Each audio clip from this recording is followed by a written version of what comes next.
कह रहे आप सुनेंगे न्यूज में भी, इंडिया में भी सुनेंगे, कह रहे कुछ जगह पर ऐसा हो सकता है, फॉरेन में भी ऐसा हो सकता है कि ऊपर से आग गिरेंगी और आग अचानक फैक्ट्रियां जल जाएंगी। के मुताबिक साल 2023 में एक बड़ी खगोलीय घटना घटेगी और पृथ्वी की कक्षा में परिवर्तन होगा। इससे वातावरण, पर्यावरण, जलवायु में बड़ा परिवर्तन देखने को मिलेगा और इसका धरती पर भी गंभीर परिणाम होगा। नासा के वैज्ञानिकों ने भी हाल ही में ऐसी चेतावनी दी थी कि कुछ एस्ट्रॉयड और कुछ बड़े ग्रह धरती की कक्षा से टकरा सकते हैं। तो इन खतरों को संभावित रूप से इससे जोड़कर देखा जा रहा है कि आपने देखा कि ट्यूब में कुछ रखने से बच्चा हो जाता है, अब ऐसा कुछ नहीं होगा, एक मशीन रखेंगे उसमें बच्चा अपने आप हो जाएगा।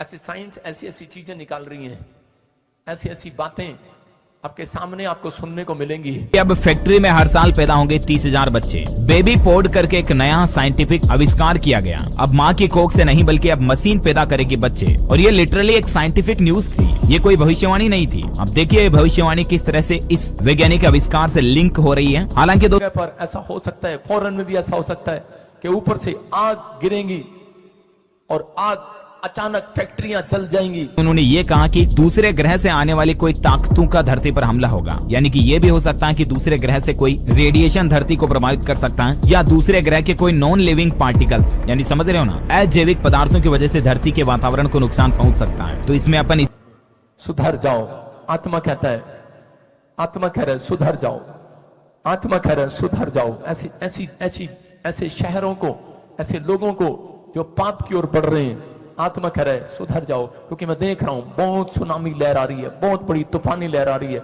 लाखों लोग मर रहे हैं, भूकंप आ रहे हैं।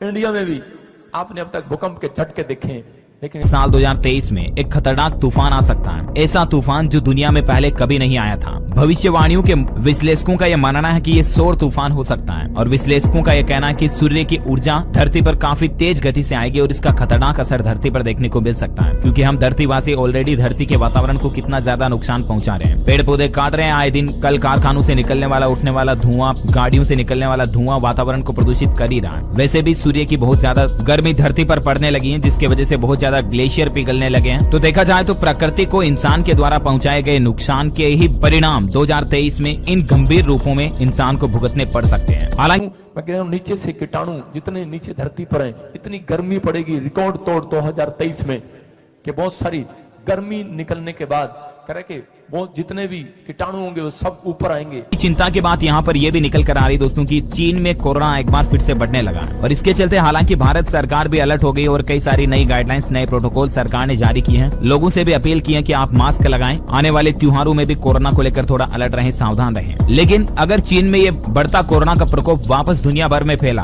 तो जाहिर सी बात है साल 2023 की शुरुआत में ही दुनिया में एक बड़ी तबाही मच सकती है इसी कोरोना महामारी की वजह से। जैसे हमने पिछले 2 सालों में देखा, लाखों करोड़ों की संख्या में लोगों की जाने जा सकती हैं। एक बार फिर से काम धंधे, व्यापार, इकोनॉमिक धराम से गिर सकते हैं। तो ये कुछ गंभीर परिणाम हमें देखने को मिल सकते हैं। बहरहाल हमारे हाथ में जो है वो ये है कि इस महामारी से लड़ने के जो भी सटीक उपाय हैं, गवर्नमेंट के कोविड प्रोटोकॉल्स हैं, उनका हम सभी मिलकर पालन करें। मास्क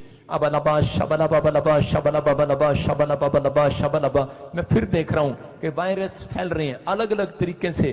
कुछ डॉक्टर लोग इंजेक्शन बनाएंगे, लगाने के लिए ट्रीटमेंट करेंगे, लेकिन परमेश्वर का क्रोध होगा कुछ देशों में। वो कहेंगे हैज है, वो कहेंगे कोई प्लेग है, वो कहेंगे कोई वायरस है, लेकिन वो इंजेक्शन लगाएंगे, लेकिन लोग मर जाएंगे। आप सुनेंगे कि हजारों लोग इंजेक्शन के कारण मर जाएंगे। आपको न्यूज में सुनने मिलेगा कि वो डॉक्टर पर केस कर दो। कुछ ऐसी ऐसी चीजें आपके सामने होंगी आने वाले फ्यूचर में कि समझ में नहीं आएगा। लेकिन परमेश्वर करें कि भक्ति करने वाले लोगों को, प्रार्थना करने वाले लोगों को, जहां पर भी आप जाते हैं आप प्रार्थना करते हैं, लेकिन आप हाथ उठाएं और परमेश्वर आपके देशों में सुरक्षा देगा यीशु मसीह के नाम में। इसी समय फिर से कहो hallelujah, hallelujah, hallelujah. Bless you. सबको जय मसीह की। सब फिट है और सब अच्छे हैं। परमेश्वर की दया हम पर भरपूर है।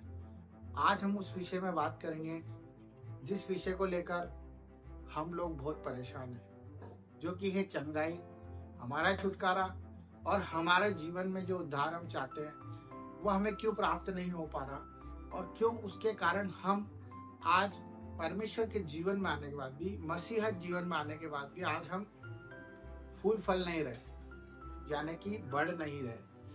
तो मेरे भाई बहनों, मैं आपको वो वचन बताने जा रहा हूँ, वो परमेश्वर की बात बताने जा रहा हूँ, जिसके वजह से आप आज ही नहीं, इसी पल वो चीज को महसूस भी कर पाएंगे और आप अपना छुटकारा भी कर पाएंगे और अपने भाइयों के लिए भी आप उस बात को रखकर छुटकारे की तरफ जा सकते हैं। तो वो बात ये है कि जब हम परमेश्वर के जीवन में आए तो हमें सबसे पहले ये जानना है कि हम परमेश्वर के पास आए हैं कि परमेश्वर हमारे पास आए हैं। परमेश्वर के चुने हुए कहलाते हैं, विश्वासी कहलाते हैं, तब भी हम अपनी आशीष क्यों नहीं प्राप्त कर पा रहे? क्यों हमारे जीवन में आज भी हमें अंधकार दिख रहा है? क्यों आज भी हम बीमारियों के साथ अपनी एक मित्रता करके बैठे हुए हैं? क्यों हम अपने कर्जों में लपटे हुए हैं? क्यों हम अपने सम्मान को खोते जा रहे हैं जो प्रभु यीशु ने हमारे लिए क्रूस पर जान दी? मेरे भाई बहनों, ये सच बात है। वो पापी नहीं था, परंतु पाप को लेकर क्रूस पर अपनी जान दी। वो पापी नहीं था, पर उसने सारे विश्व का पाप लेकर अपनी जान दी ताकि हम अच्छे जीवन जी पाए, हम डार्कनेस से ब्राइटनेस की तरफ जा पाए, हम उजाले में प्रकाश में हो जाए और हमारी जिंदगी को बेहतर देख पाए। क्योंकि परमेश्वर ने अपने इकलौते पुत्र को भी नहीं रख छोड़ा हमारे लिए कि हम अगर इस दुनिया में आए हैं तो हम उसके पुत्र के समान जीवन जिए, जिस तरह से उसने निष्पाप होकर भी दूसरों की बुराइयों को ले लिया और हमारे लिए जिंदगी दे दी। यही बात है। तो सच्ची धार्मिकता मैं आपको बताना चाहता हूँ कि जब हम चंगाई छुटकारा अपने जीवन में परमेश्वर की उपस्थिति को देखना चाहते हैं तो हमें सबसे पहले परमेश्वर की धार्मिकता को लेना होगा।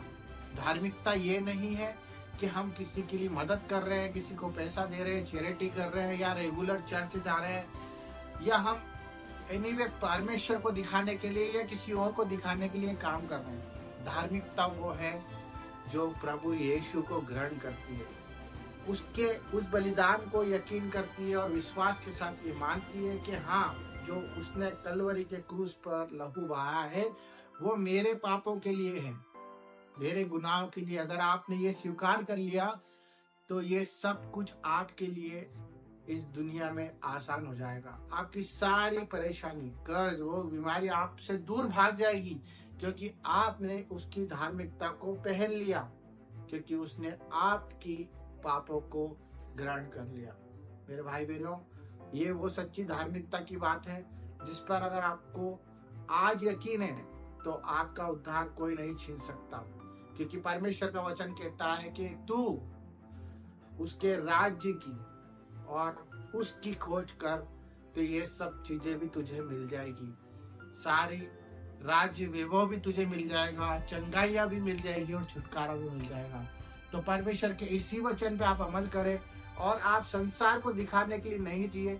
हमें परमेश्वर को और उसके प्रेम के लिए, हमें जो उसने हमसे पहले किया उसके लिए अपना योगदान दे और अपने दिल को उसके लिए खोल के रखे और उस पर यकीन रखे, पूरा भरोसा रखे और कमांड करे, यकीन रखे और वचनों को पढ़े और वचन आपको आजाद कर देंगे। आप बुराइयों से दूर रहे, परमेश्वर के वचन पे बने रहें और धार्मिकता की झिलम को पहन ले और उसके हथियार जो वचन है उसको पकड़कर अपनी जिंदगी के सारे बंधन तोड़ दे। सबको जय मसीह की। आपकी चंगाई आपके मुंह में है। धन्यवाद।